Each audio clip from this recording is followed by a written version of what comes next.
వాళ్ళంతా ఓ వివాహ వేడుకకు హాజరయ్యారు. తప్పకుండా రావాలంటూ ఆహ్వానాలు అందుకున్న వారే. తీరా అక్కడికి వెళ్లేసరికి జరిగిన ఘటన వారికి ఇబ్బంది పెట్టింది.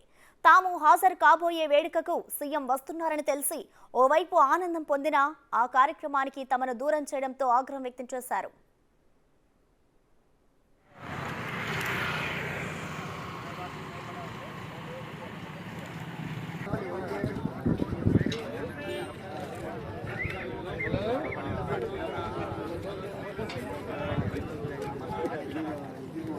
కడప జిల్లా మైదుకూరు పట్టణంలో ఓ వివాహ కార్యక్రమానికి వచ్చిన బంధువులు ఆందోళన చేపట్టారు.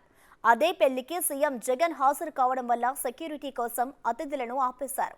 దీంతో పెళ్లికి వచ్చిన వారంతా రోడ్డుపై నిలిచి వెయిట్ చేయాల్సిన దుస్థితి వచ్చింది.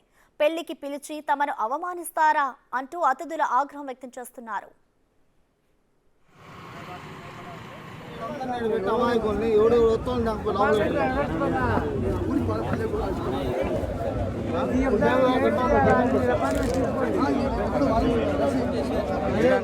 మరో ట్విస్ట్ ఏంటంటే ఆ పెళ్లికి కొందరిని అనుమతించి మరికొందరిని రోడ్లపై అడ్డుకోవడం ఏంటని పోలీసులపై అతిథులు ఆగ్రహించారు.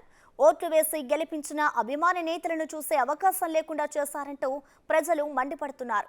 ఇలాంటి ఘటనల వల్ల సీఎం జగన్ కు చెడు పేరు వస్తుందంటూ స్థానిక నేతలు కూడా అభిప్రాయం వ్యక్తం చేస్తున్నారు.